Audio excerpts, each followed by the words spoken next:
鹿児島市の南部喜入前之浜町。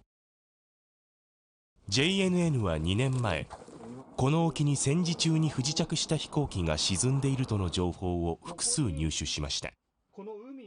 飛行機の残骸だったって網にかかってきたのがね、落ちたこと落ちたんだよね。遊軍機だったと思う。アメリカの飛行機じゃなかったと思う。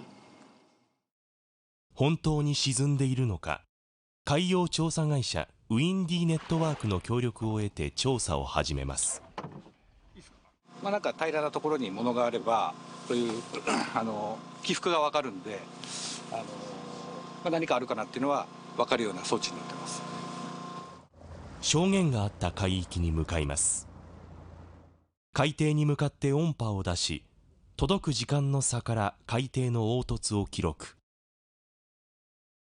詳細な海底地図を作成すると、人工物らしき反応がいくつか見つかりました。音波探査で反応があった海底に何があるのか、海の中を自由に動き回ることができる水中ドローンで撮影します。早速水中ドローンを投入し、リモコン操作で海底に向かうと、何だった？窓枠のようなものやタイヤが見えます。バスでした。戦後魚礁として沈められたということです。飛行機はもう残っていないのでしょうか。ちょっと怪しいですけど、羽のように見えますね。これは飛行機なのでしょうか。太陽の光も届かない水深70メートルの海底に水中ドローンが向かうと、あった。当たりかもしれ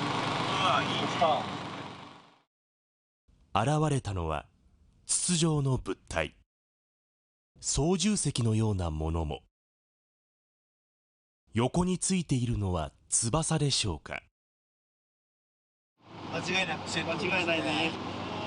すごい。な感じも飛行機だと思います。機種までは分かんないですね。暗い海の底でつかめなかった全体像を明らかにするため、今年5月、改めてあらゆる方向から機体を撮影。7868枚の写真を組み合わせて 3D モデルが完成しました。平面的な画像だけではわからないんですけれども、形状を復元することでわかることっていうのは結構たくさんありますね。水中映像と 3D モデルを専門家に見てもらいました。操縦席の中に操縦桿がありましたが、これはいわゆる海軍の零式水上偵察機の操縦桿と一致しております。水中の機体は零式水上偵察機でした。滑走路で使う車輪の代わりに大きなフロートを備えた水上飛行機。福岡市にあった九州飛行機で8割が作られた機体です。その機体前方には穴が確認できました。おそらく 12.7 ミリ基準の弾痕だとは思うんですけど、沖縄戦で米軍が鹿児島まで展開させていた機体ですね。アメリカ軍機に撃たれた状況の中で、叩きつけるように落ちてしまった場合はこのようにきれいに残っておりませんので、だいぶ操縦者が最後の最後まで頑張ったというところが言えると思います。ほぼ完全な形で着水に至らせたというのは相当高い技術であったんだろうなと。実は零式水上偵察機が鹿児島湾に沈んだという戦闘記録が残されています。1945年4月7日、海上特攻に出た戦艦大和の援護に向かう途中、アメリカ軍機と交戦し2機が不時着していたのです。これは零式水上偵察機が攻撃される映像。フロートがあるため速度が遅く、すぐに撃ち落とされます。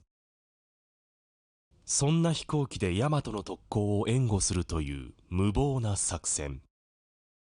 なんとか不時着しますが、2人が戦死しました。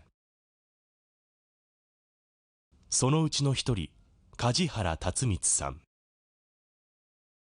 出身地である鹿児島の離島甑島で甥の逸明さんに会うことができました。叔父が戦死した作戦について、本当に愚かなことですよ。これはやっちゃいけないこと、本当に無謀なこと。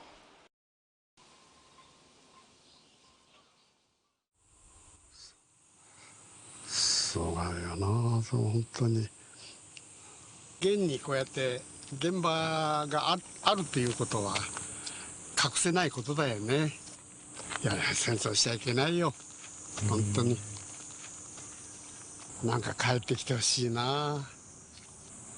でも静かに置いとくのもいいか。